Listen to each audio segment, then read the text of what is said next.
Hello and welcome to another Sprues and Brews unboxing. Today we are looking at some goodies for Necromunda that are both up for pre-order today. First of all, we have the Zone Mortalis Gang Stronghold, the new scenery piece allowing you to create your very own stronghold for your gang in your games of Necromunda. And then after we had a look at that, we'll be taking a look through House of Iron, the latest supplement for Necromunda. So big thanks to Games Workshop for sending these out for us to have a look at. The Gang Stronghold, we've actually done a painting guide over on Warhammer Community. So yeah, let's have a look at that first, have a little look at the kit, and then after that we will have a look at the new supplement book. So I was a big fan of the Zone Mortalis range for Necromunda, the new plastic set that came out last winter. Really cool set with lots of customizability options. Basically recreated the old resin Zone Mortalis in plastic and made it modular so you could build the underhive of your dreams. Well, today there's the new Gang Stronghold kit up for pre-order for Necromunda, and this is fully compatible with that set. Basically used to represent a gang stronghold for your gang. You can mix it with the old scenery, you can use it for specific scenarios if you're doing a raid on a stronghold. And it also worked pretty well in 40k, I reckon, as well. So this is a chunky old box, and inside we get parts to build a watchtower, a gunk tank, a set of stronghold gates, and the gates do open as well, which is really cool. 4 stronghold walls, 2 stronghold corners, and a stronghold wall extension. Now I don't know if these modular parts will maybe be available separately at some point. That did happen for the big Zone Mortalis set. What's worth keeping in mind is, as this is all modular, you could probably put a few of these together and make a massive fort. For 40k I think that'd be really cool. And yeah, it's definitely something I want to give a go. So yeah, let's crack this open and have a look what is inside. So we get the instructions, we'll have a quick flick through these and just see how this goes together. Now again, very similar to the Zone Mortalis sets.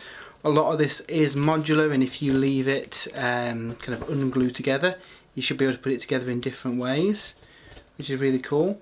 Haven't had a proper look at the kit yet, but I imagine with this being compatible with the Zone Mortalis stuff, it'll be, yeah, you might be able to kit bash some of it together as well. So you do get rules on the back as well for using the Gang Stronghold in your game of Necromunda. So it recommends that if you're using it in a scenario, the defending player has to fit as much as they can in their deployment zone. Obviously, with the size of the thing, they might struggle. It's just, you know, keeping the spirit of the game and put as much of it within your deployment zone than you can. And then yeah, it gets some cool features as well. So we've got the Stronghold Gate, which you can force open during a game, and if it does, it flies back and hits the defenders behind it, which is really cool. We've got the Watchtower, so essentially that can be used as a counter to sneak attacks and being able to spot people in the scenarios where people are sneaking into your base.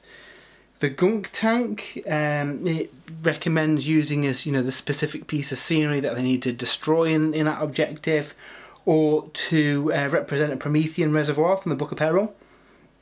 And then firing ports work like a ductway apparently, so you can shoot out of them, but enemy people can crawl in through them, making it a bit of an exciting game and a few different points to fight over, which is a really cool thing.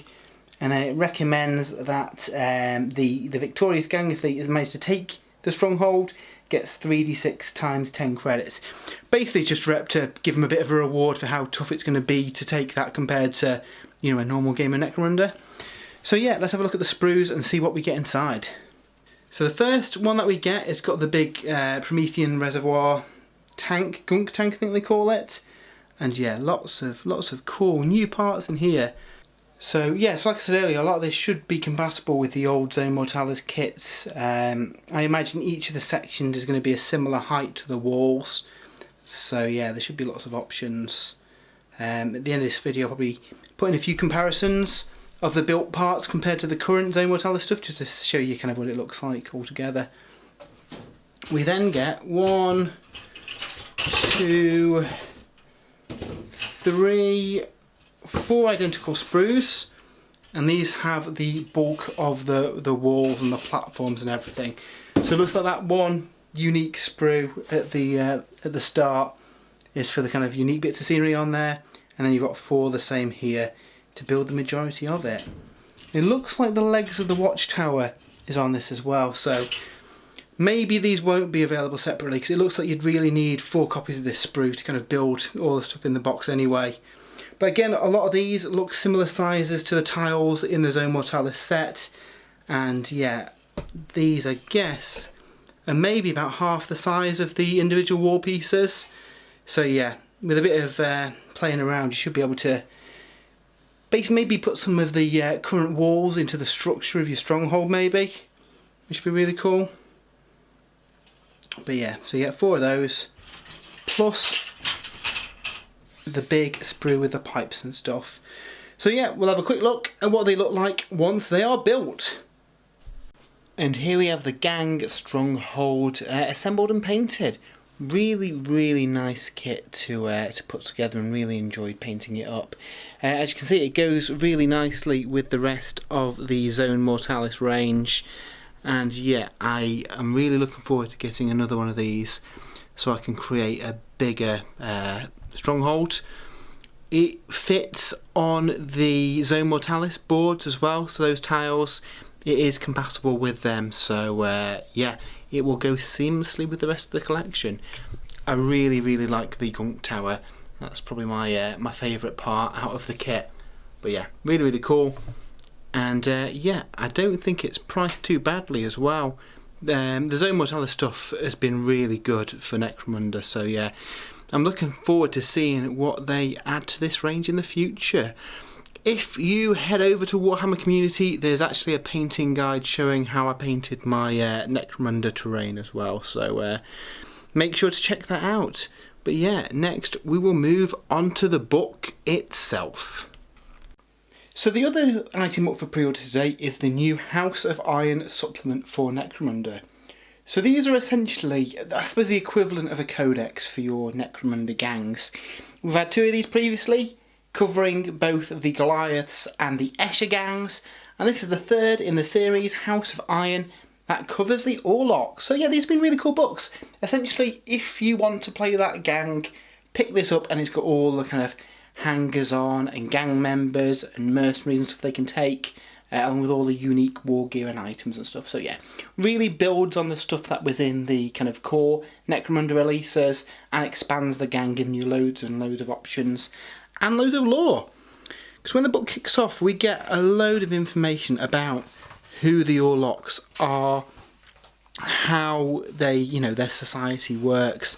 These books are really cool for all the supplemental info that we get about the gangs. Really expands on it, and the Necromunda release has been really cool at building up this picture of what happens in the Underhive, who the main callers are of the various gangs, and yeah, really cool timeline of what's happening, the structure of them. If you play the gang, it's well worth picking up to have a look through all the lore and yeah, absorb all the knowledge about all things House Warlock. And yeah, really good presentation, as we always see in these books. You know, it's certainly more than they crammed into the earlier source book, where they had all 6 gangs. Really builds on it. So main thing that a lot of people will be getting out of this book is the new Warlock gang list.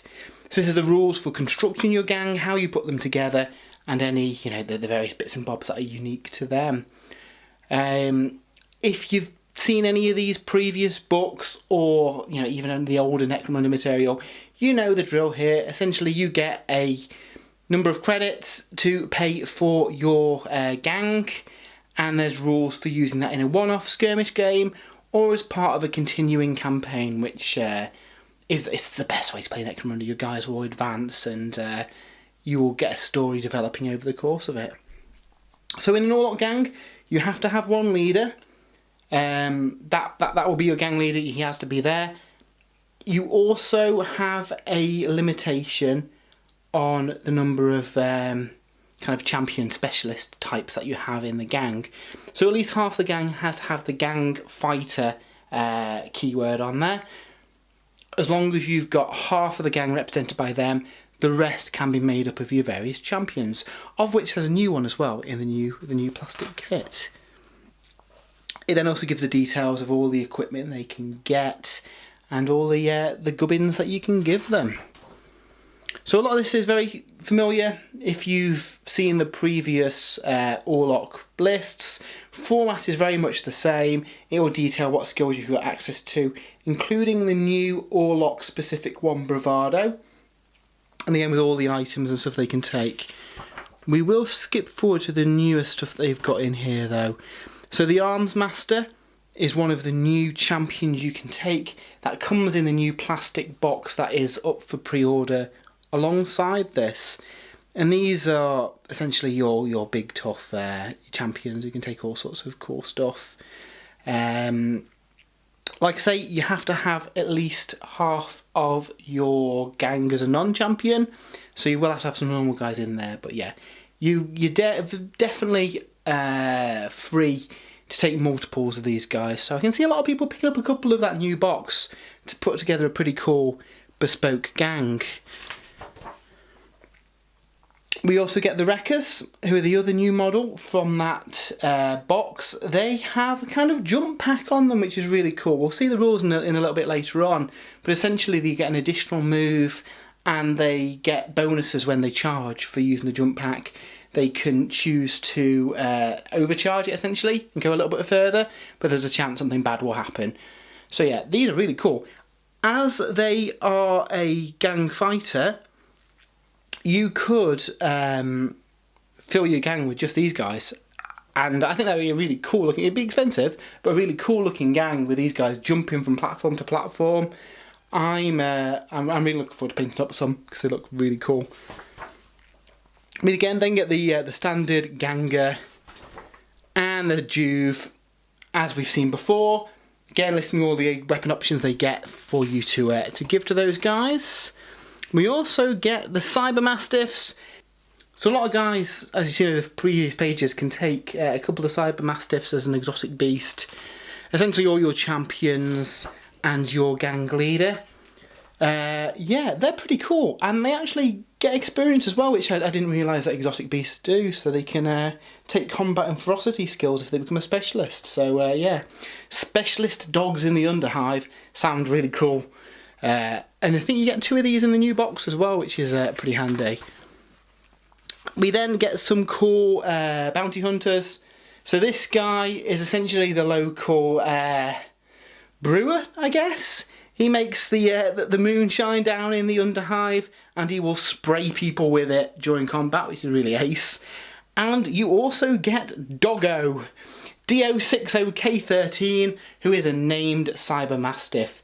He's really cool because he's a dog with a pistol and a flamer and grenades. Because, you know, you really don't want to mess with a dog with grenades.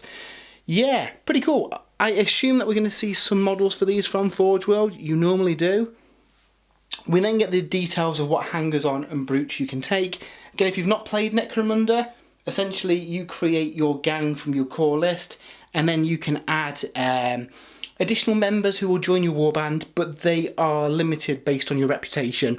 So as your reputation increases, you can add more hangers on and brutes to your gang, and some of them are really, really tasty.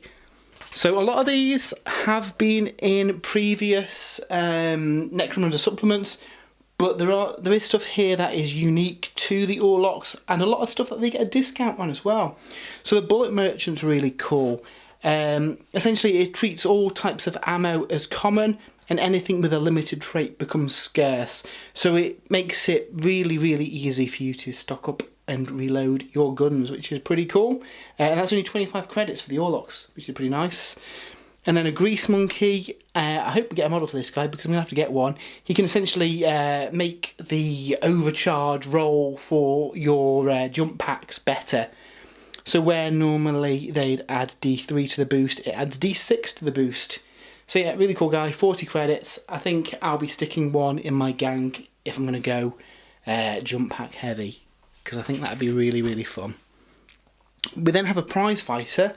So yeah, literally a boxer who can go around and collect some money for you after your games, which is pretty fun. And then stuff we've seen before, like the Gang Lookout and the Rogue Docks. All kind of very familiar stuff that we've seen in the previous books. We get a really cool, unique brute for the Warlocks in the form of a cargo servitor. So I'm thinking part power loader from Aliens, part lobotomized guy with a gun strapped to his arm. These seem pretty cool, and I hope that we get a miniature for them. Obviously stuff like the Ambot and the Ogrins we've had plastic kits for. The fact that you can only take one of these makes me think it's more likely to be a resin kit from Forge World. But I mean, if it's anything like the illustration there, I think that's going to be really cool. And yeah, he's got a few different weapon options as well. So yeah, pretty cool. I really like that guy. As expected, you can get Ambots. Warlocks actually get a bit of a discount on them as well, which is pretty handy. And the Ogrins that I mentioned as well. So yeah, pretty cool. In addition to the guys that are part of your gang, you can also hire mercenaries who will join you on a game-by-game basis. So you can't just pay and add them permanently to your roster. You have to pay each time they turn up.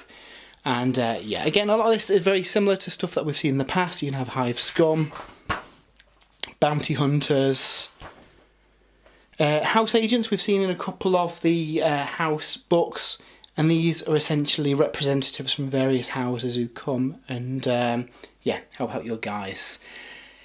The use of these kind of temporary agents that you can hire means that if you need to bolster your ranks for a game, you can pay the credits and get them in there.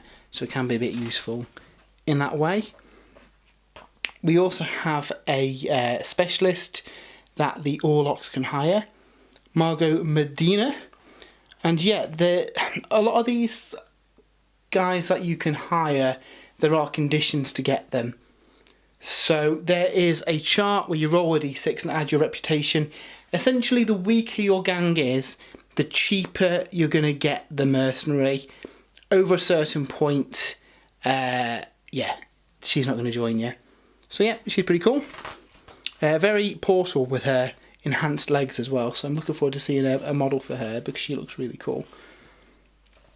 We then have more details on alliances, and these are various guilds and entities that your gang can align with in your games of Necromunda.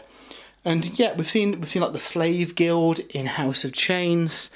These are interesting in the form that they essentially get the Taxman, the Guild of Coin. These are collecting funds across Necromunda. And I really hope this is representative of what the models are going to look like, because that looks really, really cool.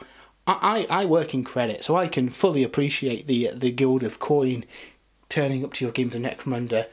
And you do get extra coin for them being there. However, there is a bit of a cost. You have to pay them a bit of a tithe at the end of the post-battle sequence. But yeah, I really like this allies stuff. There's pros and cons to having them with your gang, and there's certain things that can trigger conflicts with them, so they may leave your company and head elsewhere. But yeah, really cool thing. And if there's some cool models like they did for the Slavers as well, really, really looking forward to seeing that. You can also align yourself to a Fallen House as well, where you get the benefit that a kind of a fallen lord will come and help you, and he's pretty cool. And again, there's pros and cons of joining with that faction. Then we have House Ranlow, who essentially kind of look after the tax guild, the Guild of Coin, and again they've got a similar thing where they're collecting taxes and funds and monies. And if the enemy gang end up getting more money than you for some reason during the battle, you will generate extra cash, which is pretty cool. Though, as they are pretty hot on the cash, if your wallet falls less than 50 credits, then you've got to test the alliance to see if they leave you. So, yeah, you need to keep them sweet. And then equally, when you're generating revenue, there's a chance that they essentially they take part of that earnings as well. So yeah, really like these guys. I hope we see some cool models for them because they sound really, really fun. And then we get the rules for those faction-specific guys who will turn up for your games. So yeah, there's certain conditions where these have to be part of your gang when they turn up. And again, that's all detailed in here. I really like these. I want to see the models because I think they'd be really, really cool. Rebel Lord, again, if you're in a fallen guild alliance, then yeah, this guy can turn up and wreck face because he looks pretty cool. And then finally we have the Auditing Conclave. Because auditors in the Underhive you really don't want to mess with. And yeah, again, all this stuff adds a lot of flavour, a bit of a narrative element to Necromunda, which I really, really like. These source books have really pushed all that kind of extra stuff to build on the game. And you know, you can pick and choose a lot of stuff from these books. It's very modular really, where you can slot in the kind of rules and options that you want to use. So yeah, really cool. Really like this. Looking forward to seeing what they look like when the models come out. So we then get some more Warlock specific rules. Again, a lot of these are optional, and it's kind of, if your Necromunda campaign is using these rules, you can use them. I would encourage people to use all these optional bits in though, because they add a lot of flavour to it. So various house favours that you can call on.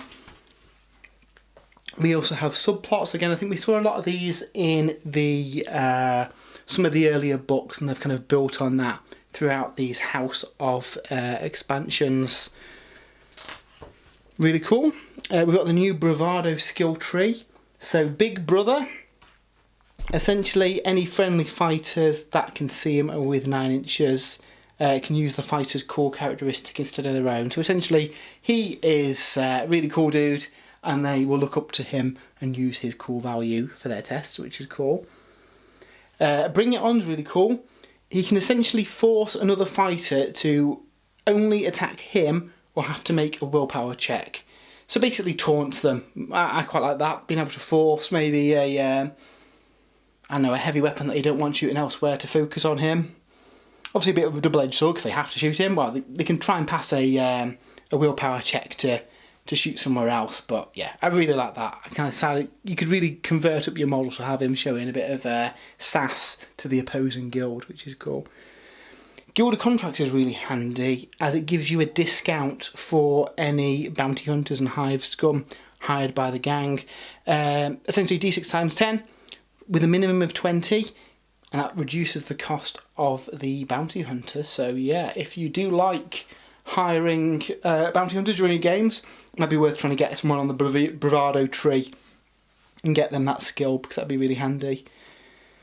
So yeah, King Hit, they can, instead of making their normal attacks, they can have a single attack, and they get knockback, shock, pulverise and concussion on it. So basically, One Punch Man sacrifices all their attacks to do a single really strong attack. So yeah, really like that. I also really like Shotgun Savant. Essentially they get to shoot their shotgun at long range as if it's on close range, which is really cool. And with the scatter as well, they can roll 2d6 and choose the highest. So yeah, he's good with the shotgun, which is really cool. And then Steady Hands, before declaring their first action, they can do a reload action for free, which is cool. That doesn't stop them from doing the same action during their activation as well, if they do need to attempt to reload multiple times. So yeah, some really cool skills there on the Bravado tree. Quite like those. Really fit with the theme of the Warlock, so nice to see. We get some legendary names as well, which you can buy as an advancement, and they give you different benefits. You can have a maximum of up to 2, and anyone with the gang hierarchy special rule can have up to 3. And yeah, there's some really cool stuff here. Essentially a number of different tables, and on them you will get different abilities reflecting what that guy can do. So Unbelievable Escapes, you get Iron Hard. So they essentially ignore the first serious injury or out of action and treat it just as a flesh wound. If they are taken out of action though, their crew will automatically fail a bottle check. So yeah, he's really tough. He'll ignore the first thing that takes him down, but when he does eventually go down, the rest of the guys are going to bolt it because he's the big, brute of the gang. Bullet Dodger is really cool. So you can force people to re-roll successful hits because he's, matrixing up and dodging bullets, which is pretty cool. Bad Zone Legend. You can make a 3+ save roll against any damage sustained as a result of an environmental hazard.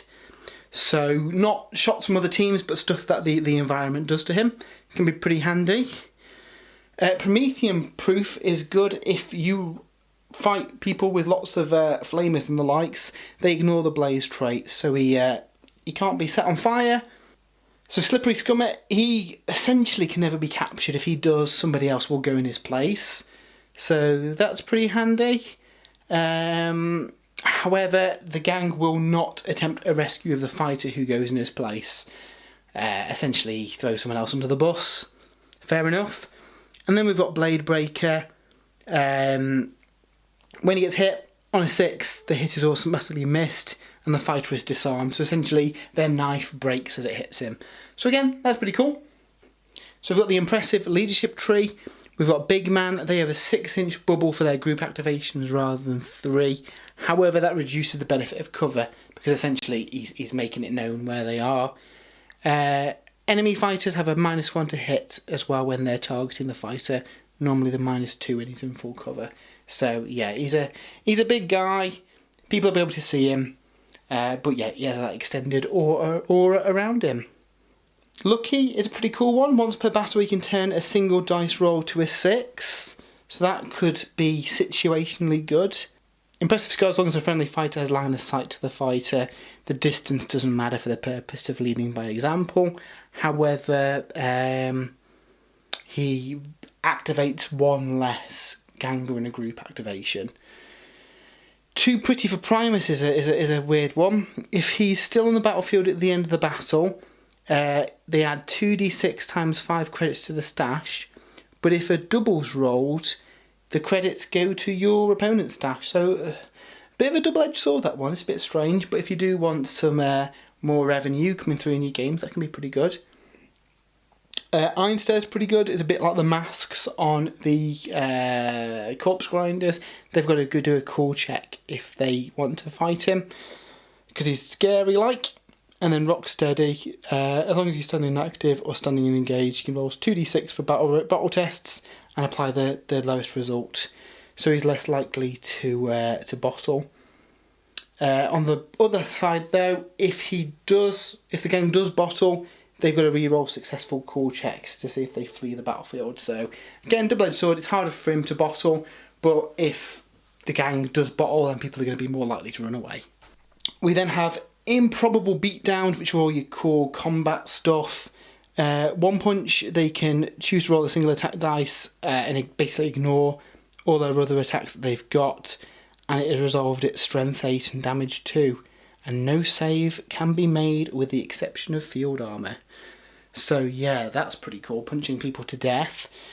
Bullet Lord, once per battle when rolling the firepower dice, he can choose the result of the dice to be 3. However, after working out the results, it counts as failing an ammo check. So essentially you can jam it by force and get 3 shots, which is pretty cool. 2 guns. When he uses the 2-gun blazing rule, after working out the effect of the attacks, enemy fighters within 6 inches must take a nerve test. However, during any round in which the fighter uses the twin-gun blazing rule, they cannot make or participate in a group activation. So yeah, essentially he can just spray fire everywhere and force them all to make nerve tests, but yeah, you can't group activate him or make group activations with him. So maybe not one to put on your leader who's going to be making those big group activations. And then Chancer, whenever he hits an enemy fighter with an improbable shot, they gain D3 XP. But they can't choose skills, they're going to get randomly determined ones. So if you want to gamble and try and get some extra XP, that's not a bad choice. Headshot's a pretty cool one. Whenever he takes an enemy fighter out of action, with their first shot they get D3 XP. However, all missed shots count as stray shots. And then one shot once per battle the fighter can choose to automatically hit with a ranged weapon, providing the weapon does not have rapid fire or blast. However, if the fighter can take a shoot action during the activation, they must do. So again, a bit of a double-edged sword. If you've got a decent one-shot weapon that can do a lot of damage, then yeah, that's pretty good. It is only once per battle though, so make it count. But yeah, you could easily take out a gang leader or something with that, which is really cool. We also get some rules for Warlock specific terrain. Again, we've seen this in the other house of books, and I'm really hoping that we see some maybe resin terrain parts to represent some of these. Obviously you could easily convert them up using the existing range, like the Promethean barrels. You could use the 40k barrels that are available. But yeah, it'd be cool to see something like the Road Relic as you know, I don't know, a resin engine of a car or something that you could use for that. Would be really cool. But yeah, I'm sure people could convert up some cool stuff. I quite like the Sentry as well, who can just shotgun away at people. So we also get some House Warlock specific scenarios as well in order to add some flavour to your games. So this one's pretty cool. There is a road that goes through the battlefield, and the Warlock player will set up roadblocks to try and stop the attackers from breaking through.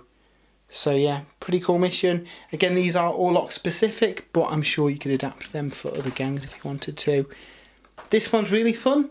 A bar brawl, which adds the drinking phase. You know, that's a must-have in any game of Necromunda. And essentially, yeah, this represents your guys. They're unarmed, they're unarmoured, they're in a bar, and you can choose to either drink or stumble around.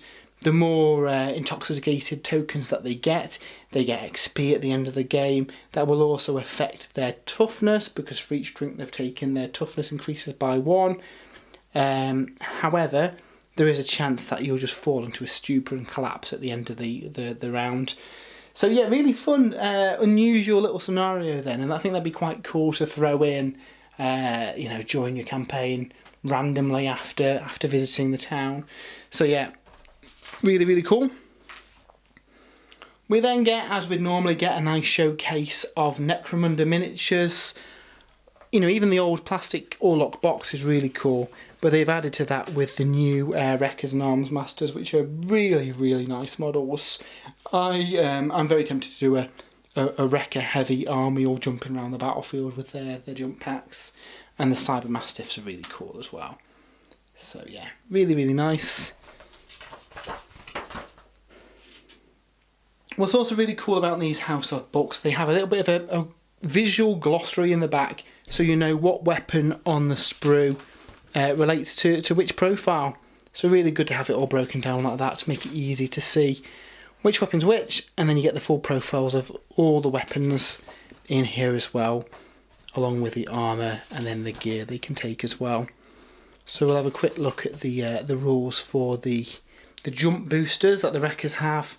So essentially they can use the jump booster to add 3 to their movement, and when they move with it they can essentially use up to half their total movement vertically. So you can jump between levels, which is really cool. You can choose to overcharge it for D3 plus 3 movement, but on a 1 something's gone wrong and you become prone and pinned. So there is a bit of a downside to that. Even the standard one with the extra 3-inch move's pretty cool. You can upgrade them to also have a drop rig, which is pretty cool. You can make a 3-inch move horizontally and a 12-inch line vertically that must be downwards. So basically you can make a controlled descent from the top levels, which is pretty good since these guys are pretty quick at scaling scenery. So yeah, really like that. And then as you'd expect, you get all your various traits in here as well. So like I say, it's essentially a codex. You'll be able to look up most of the rules in here. There is some stuff that you'll still need from the rule book and Gangs of the Underhive. But yeah, they've managed to put a lot of that information in this book, which is really cool to see. And then finally, as everybody knows, the gang tactics cards for Necromunda tend to sell out super fast. So they've put all of the gang tactics in the back of this book, which is a really nice touch, especially when they sell out really quickly. I would recommend pre-ordering them super quick if you do want a set though, because, yeah, they don't tend to hang around too long. And yeah, that is a quick look at House of Iron for Necromunda. I really rate these House of books. I've picked up the whole collection so far, and I'll be picking up the rest of them. More so just for the lore than anything. If you want to play that particular gang as well, you're going to get a lot more options in your games. Obviously, it's strange times at the minute when we're not going to be able to have as many games as we normally would. But, you know, being able to deep dive into that lore and come up with your gang ready for when the world returns to normality is really cool. So yeah, hope you've enjoyed this video. We will have a write-up of House of Iron over on spruesandbrews.com as well. So until next time, we will see you later.